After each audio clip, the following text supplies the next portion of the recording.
Let's talk about toughest coach you ever had to officiate a game. Who would it be in the NHL?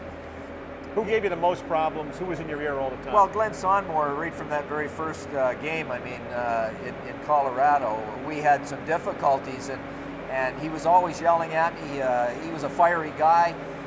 It's funny though, because you know, when you have the opportunity away from the game to develop a relationship, about 4 or 5 years in, we were in Hawaii on vacation. Ron Fournier and I were there, another referee, and we were at the Maui Marriott, and we ran into Charlie Simmer and Glenn Sonmore and their wives. So we had a golf game scheduled. Now Fournier knew that Sonmore hated me, so he made sure that I rode with Sonmore in the golf cart. I didn't realize Sonmore had one eye. He lost his eye playing in the American Hockey League. And so every time he hit the ball, he'd say, "Where'd it go? Where'd it go?" He didn't know where he hit the ball. I said, now he's up, teed up, and he's going to hit another one. And I said, "Sonmore, I don't ever want you to yell at me on the ice again. You've only got one eye." And as he's in his backswing, he said, "Between the two of us, that means we have a pair." Biggest yapper to you on the ice? Who was the guy who talked to you the most trying to get calls? Bernie Federko, oh my God. He just never shut up. And even his own players would say, "Bernie, would you shut up?" I had back-to-back games, St. Louis and Chicago with the Blues. And the first night in St. Louis, Bernie and I were right at it at the end of the game. He was yelling and screaming at me. We had a confrontation. The very next night, we go to Chicago. He's the starting centerman. Before I drop the puck, I'm standing waiting at center ice, and he looked up at me and said, "Would you drop the effing puck?" I said, "Bernie, we haven't even started the game yet, and you're already yelling at me." He said, "Shut up and you drop the puck." I said, "Here we go." Down went the puck, and bang, he got a penalty pretty quick. Funniest thing you ever heard between two players? Oh my God, there's so many things. Well, give me like 3 of them that would be good. You know, there's a political correctness that you have to follow. The trash talking, when it got to the too personal a level, I imposed myself and corrected it. Matthew Barnaby with Claude Lemieux in the playoffs, I wrote about in the book, was one that had just crossed over. He was talking about the player's family and a situation that was public, and it was a divorce. I just felt that was way below the line. The same thing with Theo Fleury and Tyson Nash in Madison Square Garden in 2000. Those kind of things where a player is wounded, emotionally scarred from something that's said. I just didn't go for it.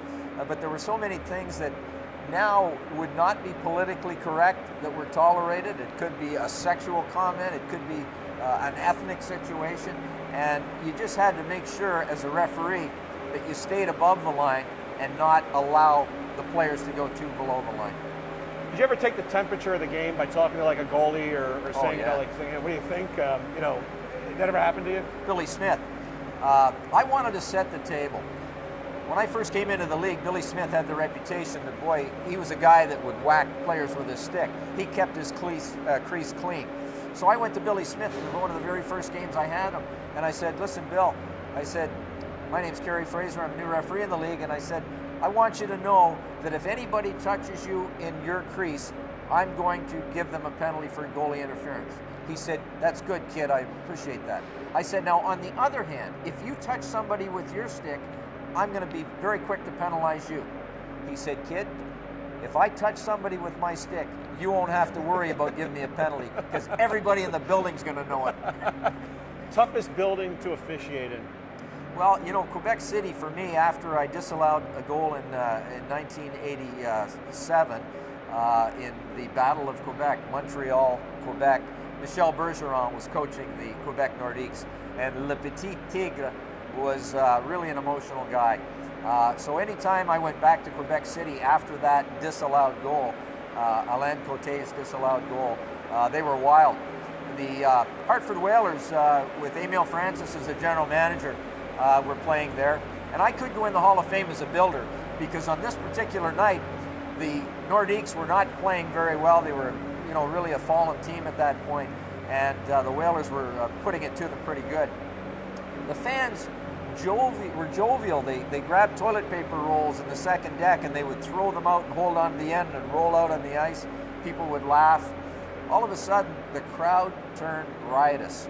and they soaked the toilet paper in the toilet, and they were firing them like missiles at me, at moi. So I was patrolling center ice. I had lighters flying out at me, loonies and toonies, the coins they have instead of paper money, and I stopped the game. The Whalers were up like 5-1 at that point, and Emil Francis was waiting for me when I came off the ice. He said, "Kerry, what's going on?" I said, "Cat," I said, "it's dangerous out there. Players or I'm going to get hurt." I said, "Unless we get some security in here, I'm calling the game off. I'm going to make a phone call to the commissioner." He said, "Good idea." And I said, "You'll win." Great idea. So sure enough, we get through the game. We come back out, and things have subsided.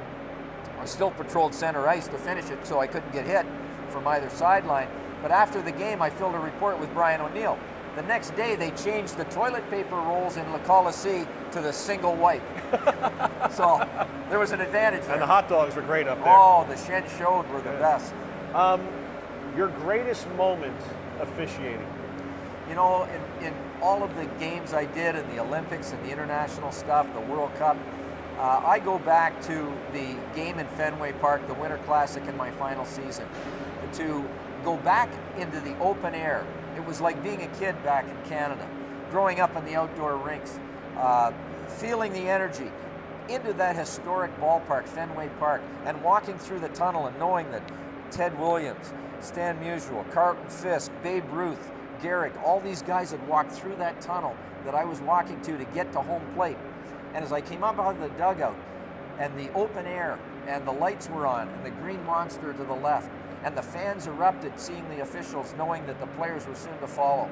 Stepping on the outdoor rink that was in the deep infield, and with Bobby Clark and Bobby Orr as the honorary captains. It was amazing. I felt like I had the jump of a kid, and I flew around that ice. And it was just an amazing experience. And everybody that has been involved in an outdoor game, a Winter Classic, will tell you the same thing. It's one of the most memorable things throughout their career.